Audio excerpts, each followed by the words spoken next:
Yeah, it's time to holler at your boy. Let's get with it. Let's go. Jawad, what's up? What's on your mind? Hey Stephen A, big fan from Toronto.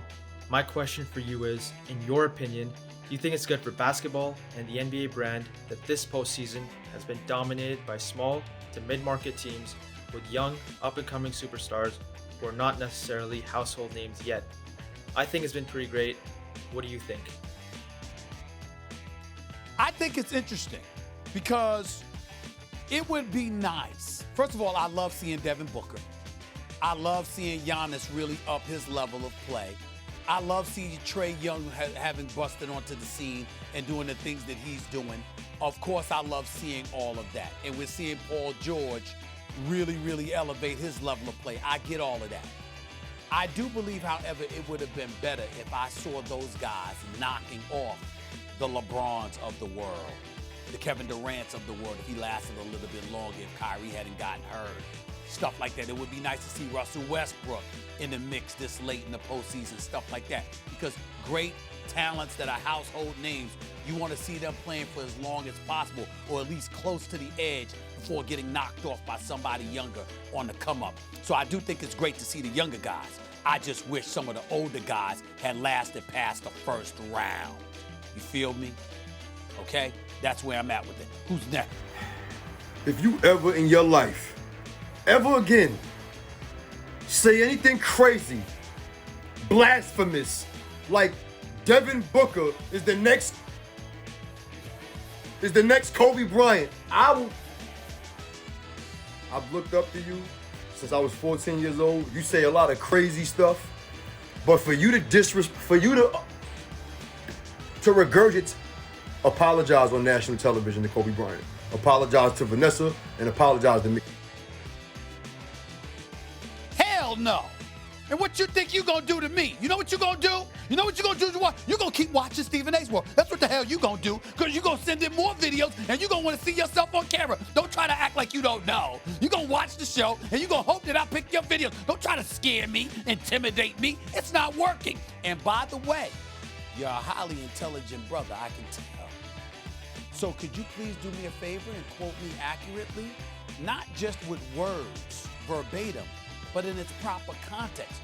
Don't act like I said Devin Booker's the next Kobe, like, oh my God, he's gonna be better than Kobe or whatever. What I'm saying is, look at the similarities in the game.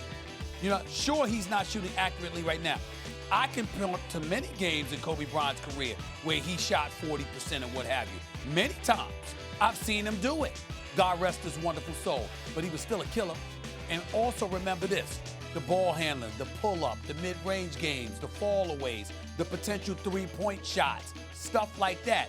His game looks similar, not on Kobe's level as of yet. He's only 24, but there's similarities. See, you're upset and offended because you're taking it to mean I'm saying he's Kobe now. No, he's not there yet, but he has the potential to be. And by the way, when I made that statement, it was in the middle of the postseason, entering the conference finals, when the brother was averaging 28 a game on 50% shooting. And we've seen what he did during the regular season as a number one option. And we've seen what he's been doing all of these past 4 or 5 years where he's averaged at least 22 a game. Don't sleep on Devin Booker. And don't act like just because he's struggling with the Clippers right now, that just dismisses all that we've seen this kid do. He's got a long career ahead of him. You watch your mouth. Next up, Tom, or is it Tommy? Talk to me, what's up? Hey, Stephen A. Smith, my name is Tommy. My question is, do you think that Devin Booker is the best player in the playoffs right now? No, he's not. Right now, it's the Greek freak, Giannis Antetokounmpo. When he doesn't shoot his jump shots, he's the best because you can't stop him coming downhill. You can't stop him from going at the basket. You can't stop him from finishing on the breaks. And by the way, he's a defensive force as well. Now, when Trae Young explodes, we've seen what Trae Young is capable of doing. He's up there in the conversation. We've seen Paul George dropping 20-plus in 18 straight games, which we've only seen, MJ and Durant do? I mean, the brother is special. But right now, if I had to pick anybody, based on the momentum and what we're seeing at this particular moment in time, I'd have to go with the Greek Freak, Giannis Antetokounmpo. And oh, by the way, I would put Chris Middleton in there if he was more consistent. But you can't be Mr. Roller Coaster. 39 one game, 13 the next, back up to 38 the next. Can't do that. Giannis, right now, I would say, would be number one on that list. That's just me. Next up, Billy, give it to me. Stephen A., I have a question for you. Have you been drug tested this month? Because you've been talking blasphemy. You wouldn't be shocked if Trae Young win the championship? If they have to face Chris Paul, a veteran, Devin Booker, who you mentioned as the next Kobe, and Mr. Ayton might be the next Shaq. And you won't be shocked if they win the championship? You need to be drug tested. Billy, first things first, let me say this. No one would ever accuse you of being Billy D, as in Billy D. Williams. I'll leave it at that. You figure out why I said that. That's number one. Number two, did you watch the game last night with the Phoenix Suns and them losing game 5 to the Los Angeles Clippers? Are you saying that right now? You sure? That's number two. Number three, I never picked the Atlanta Hawks to even get out of the East, let alone win the championship. What I said was, even though I'm not jumping off that wagon with Milwaukee to beat them, this is prior to Milwaukee winning game 2. What I said was the way Atlanta is looking and the way Trae Young is looking, okay?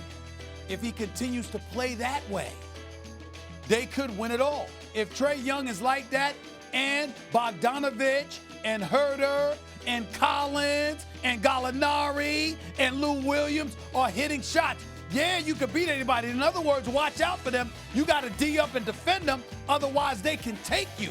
I was showing respect to the Atlanta Hawks without ordaining them as champions. Pay attention, Billy. There's levels to this, my brother. There's levels to this. Listen to what I'm telling you. Listen to what I say and take it in its proper context. Atlanta ain't beat Milwaukee. But if they hit shots and Trae Young was playing lights out, they could have beaten anybody. I just didn't anticipate that that would continue to happen. That's all I was trying to say. Give them their respect. Billy D. Williams once said what the great Lawrence Fishburne said in the movie Hoodlum. I'm sure you remember. You know what that line was, Billy? You know what that line was? He said, when you don't know, you don't know. You, Billy, didn't know who you were sending that video into, evidently. I bet you know now. Y'all have a nice evening. I'll see y'all later on in the week. I got some more NBA Western Conference Finals to cover, all right? See y'all later. You hear? Thanks for watching ESPN on YouTube. For live streaming, sports, and premium content, subscribe to ESPN+.